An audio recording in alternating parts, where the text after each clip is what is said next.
بسم اللہ الرحمن الرحیم۔ گمنامی روز کے معزز سامعین، السلام علیکم۔ آئیے چلتے ہیں کہانی کی طرف۔ ایک اعلیٰ عہدیدار نے کہا، فرحات گریٹ ایشورا بن کر ہمیں الو بنانا چاہتا تھا، مگر اس نے اپنی حماقت سے ہمیں یہ راہ سجائی ہے۔ ہم سیارے والے بن کر مسلمانوں کو تباہ و برباد کرتے رہیں گے اور کوئی ہمیں الزام نہیں دے سکے گا۔ وہ تمام اکابرین اسی پہلو پر مختلف انداز سے غور و فکر کر رہے تھے اور یہ طے کر رہے تھے کہ آئندہ انہیں کیا کرنا چاہیے۔ ہم یہی سوچ رہے تھے، سونیا نے مجھ سے کہا، ہم نے اکابرین کو جو مہلت دی ہے وہ 1 گھنٹے بعد ختم ہونے والی ہے، ہمیں ان کے خلاف کارروائی کا آغاز کس طرح کرنا چاہیے؟ میں نے کہا، ہم نے ان سے رابطہ ختم کر دیا ہے، نہ خیال خونی کے ذریعے باتیں کر رہے ہیں، نہ فون استعمال کر رہے ہیں۔ وہ تمام اکابرین پریشان ہیں۔ ہم ابھی اچانک ان سے رابطہ کریں گے، یہ کہیں گے کہ آخری بار دوستی اور سمجھوتا کرنے آئے ہیں۔ گریٹ ایشورا مدت پوری ہونے کے بعد ان پر حملے نہیں کر سکے گا، کسی طرح کا نقصان نہیں پہنچا سکے گا، ہم انہیں تحفظ فراہم کریں گے۔ سونیا نے کہا، ہاں ان کی ایک سائنس لیبارٹری تباہ ہو چکی ہے، وہ سمجھ چکے ہیں ان کی بیویاں اور بچے محفوظ نہیں رہ سکیں گے۔ ان حالات میں وہ ہمارے سامنے سر جھکائیں گے، مسلمانوں کے خلاف پروپیگنڈا ختم کریں گے اور امن و امان سے رہیں گے۔ ایسی وقت کمیونیکیٹنگ مشین پر سگنل موصول ہوا۔ میں نے اسے آن کیا تو سیارے سے گریٹ ایشورا کا تحریری پیغام موصول ہونے لگا۔ مسٹر فرحات علی تیمور، میں اس بار دشمنی کے لیے نہیں، دوستی کے لیے آیا ہوں۔ یہ اچھی طرح سمجھ گیا ہوں، تمہاری روحانی قوتوں کا مقابلہ نہیں کر سکوں گا، تمہاری چال بازیاں بڑی خطرناک ہوتی ہیں۔ میں نے اور سونیا نے ایک دوسرے کو دیکھا، پھر تحریر کی طرف متوجہ ہو گئے۔ وہ کہہ رہا تھا، ابھی مجھے معلوم ہوا ہے تم نے گریٹ ایشورا بن کر کمیونیکیٹنگ مشین کے ذریعے اکابرین سے رابطہ کیا ہے اور انہیں بری طرح دہشت زدہ کر دیا ہے۔ ہم چونک کر کبھی اس تحریر کو اور کبھی ایک دوسرے کو دیکھنے لگے، سوچ بھی نہیں سکتے تھے کہ یہ بات گریٹ ایشورا کو معلوم ہو جائے گی۔ میں نے تحریر کے ذریعے پوچھا، تمہیں کیسے پتا چلا میں اس دنیا میں تمہارا رول پلے کر رہا ہوں؟ دہشت زدہ اکابرین نے مجھ سے رابطہ کیا تھا، تم نے ان سے کہا تھا گریٹ ایشورا کی حیثیت سے جرمنی، فرانس، انگلینڈ اور امریکہ پر حکومت کرو گے، حکمرانی کا موقع نہ ملا تو انہیں تباہ و برباد کر دو گے۔ بھائی تم نے تو کمال کر دیا، یہ بات میرے ذہن میں نہیں آئی تھی۔ میں نے پوچھا، کون سی بات؟ یہی کہ میں تمہاری روحانی قوتوں کا مقابلہ نہیں کر سکتا، مگر تمام اکابرین کو آسانی سے کچل سکتا ہوں، ان کے علاقوں میں حکمران بن کر رہ سکتا ہوں۔ میں تمہارا شکریہ ادا کرتا ہوں، تم نے ایسی راہ سجائی ہے، اب اس سلسلے میں میری امداد کرو، تم میرے کام آؤ گے، میں تمہارے کام آؤں گا۔ میں نے کہا، تعجب ہے، تم مجھ سے کس بات کی توقع کر رہے ہو؟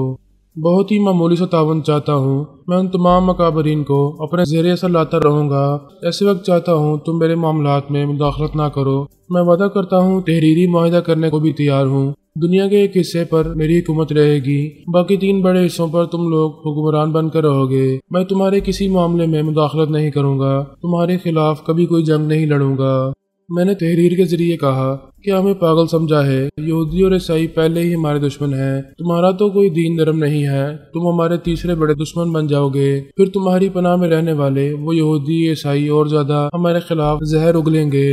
سونیا نے کمیونیکیٹنگ مشین مجھ سے لے کر تحریر کے ذریعے کہا، قوت اور اقتدار حاصل کرنے کے بعد ہر حکمران یہی چاہتا ہے کہ پوری دنیا پر اس کی حکمرانی قائم ہو جائے۔ تم تو شروع سے ہی یہ خواب دیکھ کر یہاں آتے رہے ہو اور جان بچا کر بھاگتے رہے ہو۔ یہودی اور عیسائی تمہاری گود میں بیٹھ کر تمہیں شہ دیتے رہیں گے اور تم ہمارا امن و سکون برباد کرتے رہو گے۔ اس نے کہا، مجھے غلط نہ سمجھو، میں یقیناً پوری دنیا پر حکومت کرنے کے خواب دیکھتا رہا تھا، مگر تم لوگوں نے اچھا سبق سکھا دیا ہے۔ میں تم سے نہ پوری روٹی مانگتا ہوں نہ آدھی، صرف ایک حصے پر اپنی حکمرانی چاہتا ہوں۔ یہودی اور عیسائی ہمیشہ تم سے دشمنی کرتے رہیں گے، میں ان سب کو کچل ڈالوں گا، وہ تمہارے آگے سر نہیں اٹھا سکیں گے۔ سونیا نے تحریر کے ذریعے کہا، باہر سے آنے والے حکمران اسی طرح آپس کے جھگڑوں سے فائدہ اٹھاتے ہیں، مذہبی تفریق، تعصب اور منافقت پیدا کر کے اپنا الو سیدھا کرتے رہتے ہیں۔ ایک بات جو تمہاری سمجھ میں نہیں آئی وہ ابھی ہم سمجھا دیتے ہیں۔ میں نے سونیا کو دیکھا، وہ تحریر کے ذریعے کہہ رہی تھی، یہ اہم نقطہ ہمیشہ یاد رکھو، مسلمانوں نے کبھی یہودیوں اور عیسائیوں سے نفرت یا دشمنی میں پہل نہیں کی، وہ ازل سے یہ دشمنی کرتے آئے ہیں، آج بھی کر رہے ہیں۔ اس کے باوجود ہم انہیں تباہ و برباد کرنے کے لیے تمہیں اپنے سر پر مسلط نہیں کریں گے، اس دنیا میں قدم رکھنے کا موقع بھی نہیں دیں گے۔ اس نے ذرا توقف سے کہا، یہ بات گرہ میں باندھ لو، یہاں تمہیں اپنی قبر کے لیے 2 گز زمین تو مل جائے گی، لیکن حکومت کرنے کے لیے 1 انچ بھی زمین نہیں ملے گی، دیٹس آل۔ اس نے رابطہ ختم کر دیا۔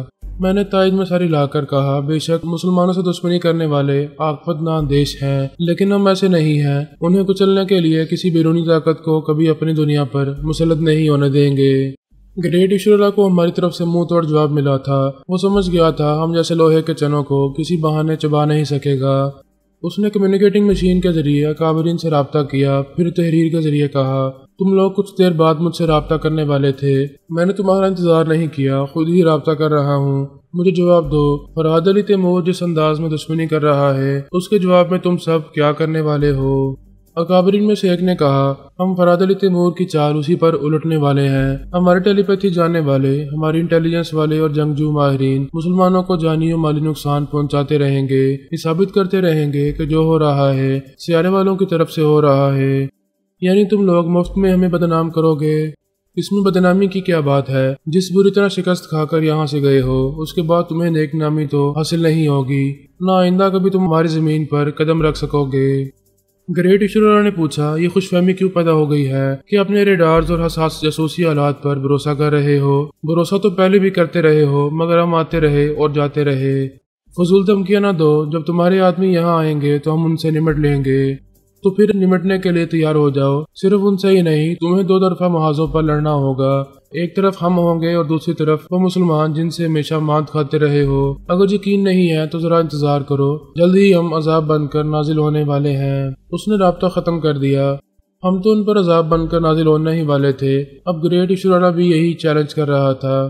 وہ تمام اکابرین پریشان ہو کر سوچنے لگے، ایک دوسرے سے کچھ نہ کچھ بولنے لگے۔ وہ سب اپنی مذہبی برتری قائم رکھنے اور مسلمانوں کو کم تر ثابت کرنے کے لیے غلطیاں کرتے چلے آ رہے تھے۔ اتنی سی بات سمجھ میں نہیں آ رہی تھی کہ ہم تمام دنیا والے متحد ہو جائیں، دین دھرم کو اپنے اپنے ملک اور اپنی قوموں تک محدود رکھیں گے، ایک دوسرے پر کیچڑ نہیں اچھالیں گے تو کسی بھی سیارے کی مخلوق ہم پر مسلط نہیں ہو سکے گی۔ یہ حقیقت نہ پہلے سمجھ میں آئی تھی نہ اب آ رہی تھی، یہ بات ان کی گھٹی میں پڑی ہوئی تھی، لاشعور اور تحت الشعور میں سمائی ہوئی تھی کہ پوری دنیا ان کی ہے، یہاں مسلمانوں کو نہیں رہنا چاہیے، اگر رہنا چاہیں گے تو کیڑے مکوڑوں کی طرح ان کے پیروں تلے آتے رہیں گے۔ ایسی غلط سوچ اور غلط ارادوں پر عمل کرتے ہوئے وہ اپنا سکون برباد کر رہے تھے۔ اب تو اور زیادہ سکون برباد ہونے والا تھا، کیونکہ آئندہ انہیں دو محاذوں پر جنگ لڑنی تھی، ایک طرف ہم سے مقابلہ تھا، دوسری طرف گریٹ ایشورا تھا، جبکہ وہ کسی ایک سے بھی جنگ لڑنے کے قابل نہیں تھے۔